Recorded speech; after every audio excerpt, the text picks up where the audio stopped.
Franck Ferrand raconte sur Radio Classique.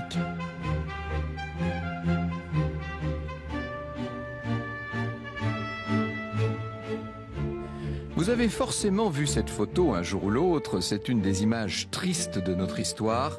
Le vaincu saluant le vainqueur sous les yeux d'officiers généraux allemands.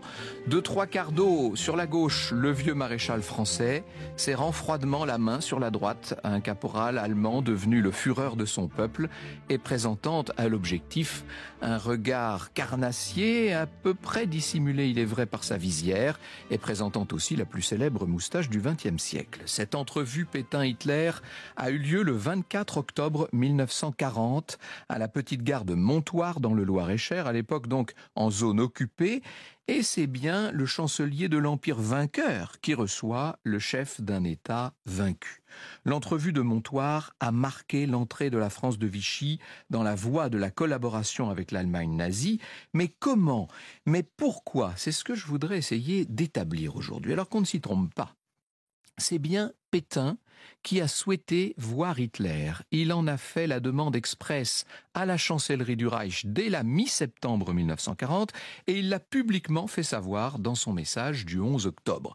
Inutile de vous dire que dans l'entourage du chef de l'État français, on s'est immédiatement posé un certain nombre de questions. Certains, à commencer par le chef de son cabinet civil, Dumoulin de la Barthète, se sont inquiétés notamment d'apprendre que lors de cette entrevue, Pétain serait accompagné par le vice-président du Conseil, autant dire Pierre Laval. Ce Laval qui a des conceptions extrêmement ouvertes des relations franco-allemandes après l'armistice. Ce Laval qui passe son temps en zone occupée, qui discute constamment avec l'occupant, etc. Et on pose donc des questions au maréchal Pétain. La veille du départ, Dumoulin de la Barthète, qui donc est le directeur du cabinet civil, descend l'escalier de l'hôtel du Parc pour se retrouver chez le maréchal Pétain et lui demander des éclaircissements. Ce sont ses mémoires, je le cite. Il est en robe de chambre dans le bureau de Ménétrel, donc c'est Dumoulin qui dit ça. Il me contemple d'un œil étonné. Vous n'avez pas envie de vous coucher ? Il est un peu tôt, monsieur le maréchal. Je ne sais pas d'ailleurs si je dormirai facilement. Toute cette histoire est effarante. Je la trouve surtout bien compliquée, répond Pétain. Avez-vous réfléchi à tout ce qui peut se passer ? Oh, beaucoup plus que vous, mon ami. Et j'ai déjà mon plan en poche. Vous ne croyez pas qu'on aurait pu... Et là, Pétain interrompt, il lui dit « Retardez l'entrevue ?» J'y ai bien pensé, seulement Laval m'a dit que ce serait faire offense à Hitler et que nous le paierions cher.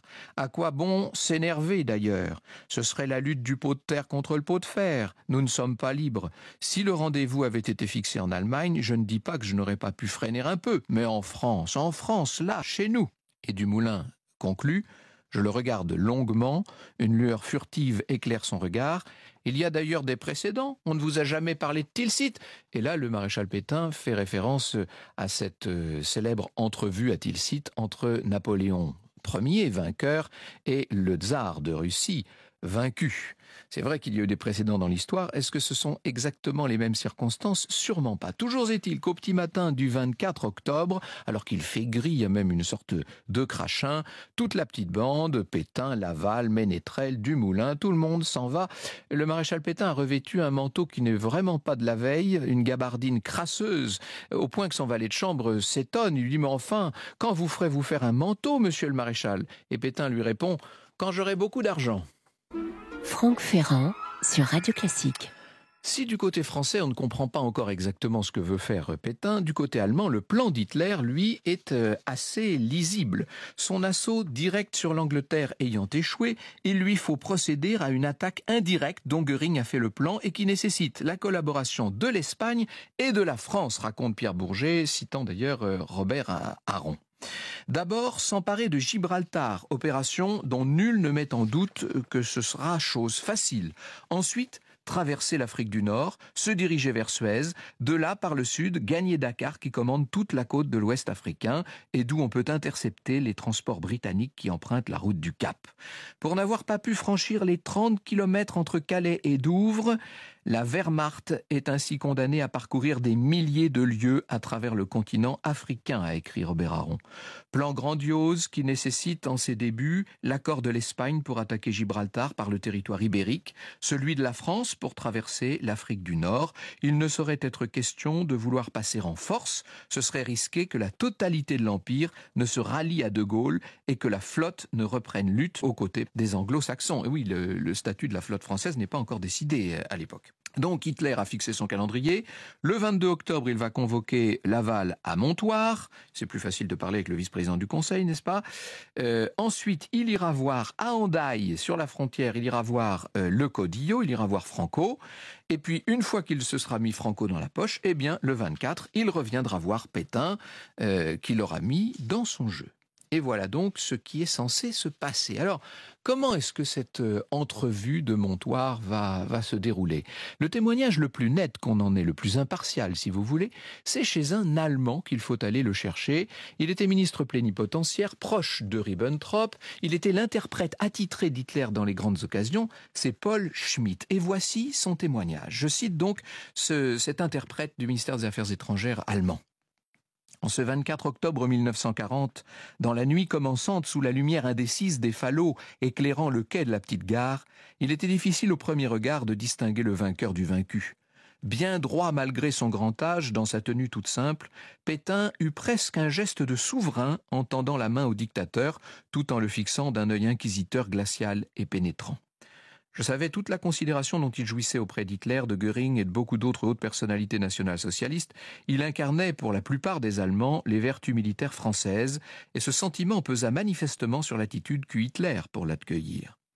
Il ne fut pas plus le triomphateur enflé de ses victoires que représentent certaines de ses photographies en 1940, qu'un caporal intimidé par la présence d'un maréchal, comme l'ont prétendu à tort certaines publications françaises parues dans l'intervalle.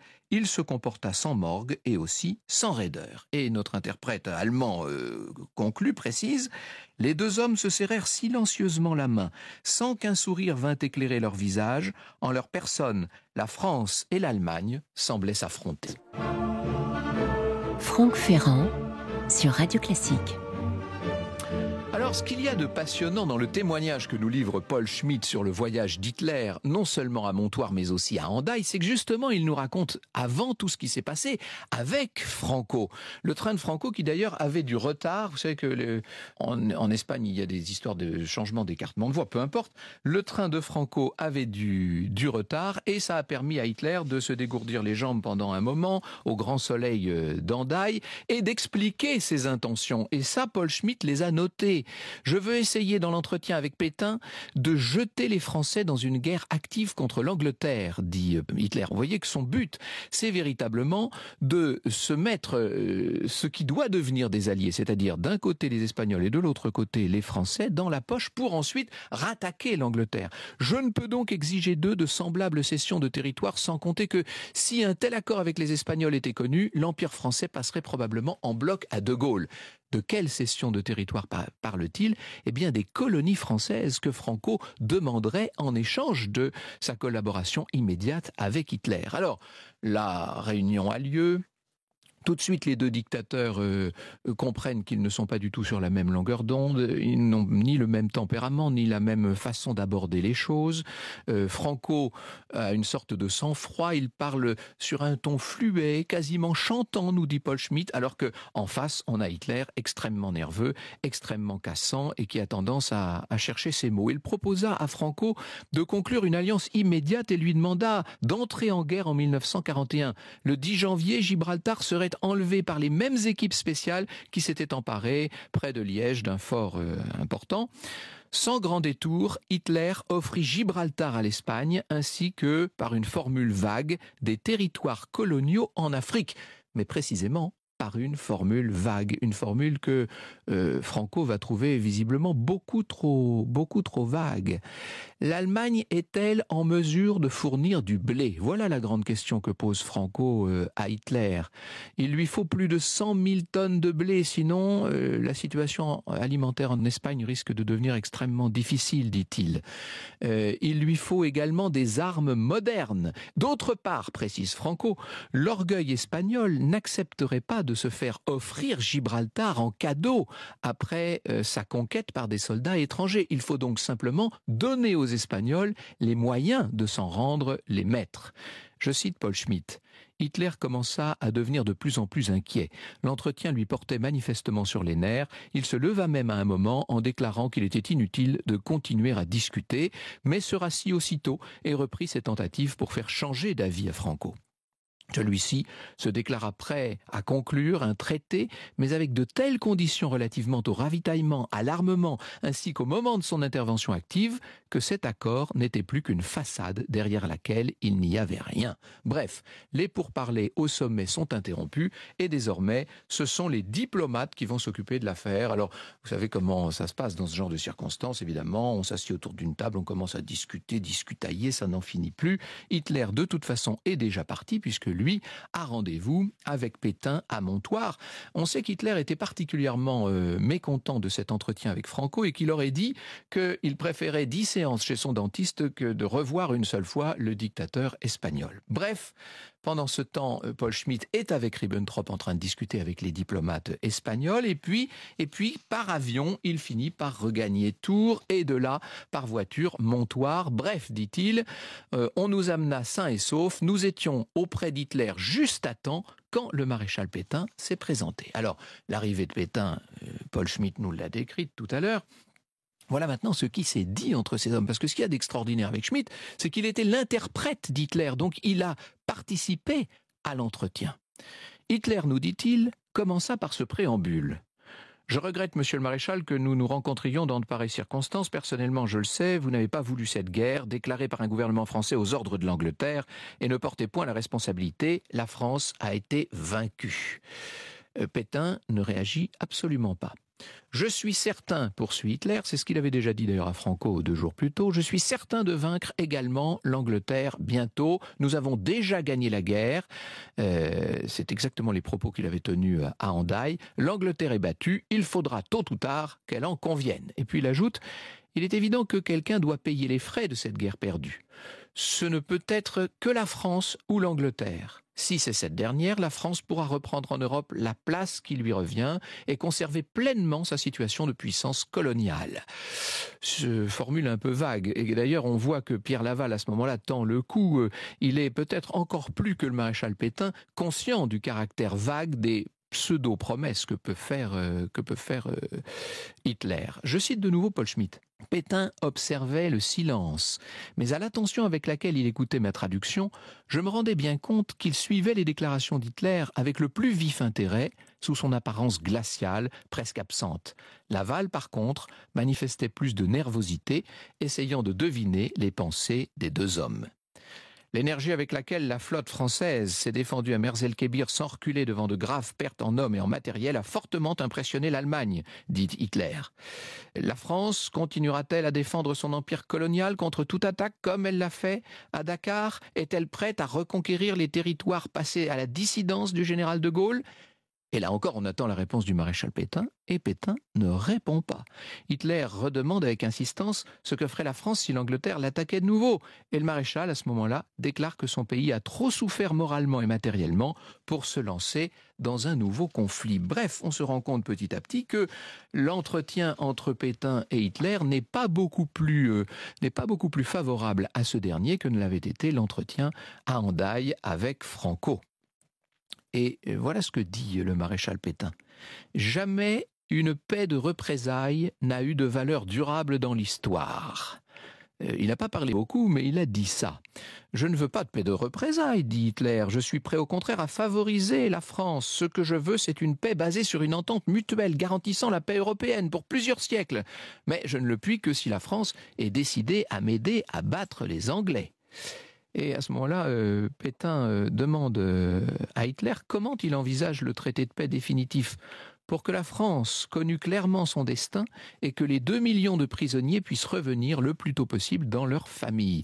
Bref, là, Pétain va passer, si je puis dire, à l'offensive et demander un certain nombre de concessions aux Anglais.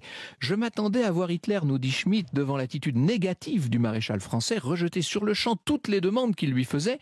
Il n'en fit rien cependant, peut-être par estime pour son interlocuteur, peut-être parce qu'il n'avait pas abandonné l'espoir d'entraîner quand même la France dans un conflit avec l'Angleterre. Ce qui est certain, c'est que vers la fin de l'entretien, un mot est prononcé, et c'est Paul Schmitt d'ailleurs qui va traduire ce mot à Pétain. C'est le mot collaboration. Et non seulement Pétain ne bronche pas à ce moment-là, mais on va voir Laval enfourcher immédiatement ce nouveau cheval. C'est-à-dire que d'un entretien qui était plutôt en train de tourner relativement à l'avantage du vaincu, on est en train de se diriger vers une toute autre issue. C'est le vainqueur qui a imposé la collaboration. Et là, il faut que je vous informe d'un élément très important pour comprendre cette entrevue de Montoire, et je passe la parole à Robert Aron. Ce qu'Adolf Hitler ignore, nous dit-il, c'est que Pétain a été prévenu de ses intentions et en a informé Franco.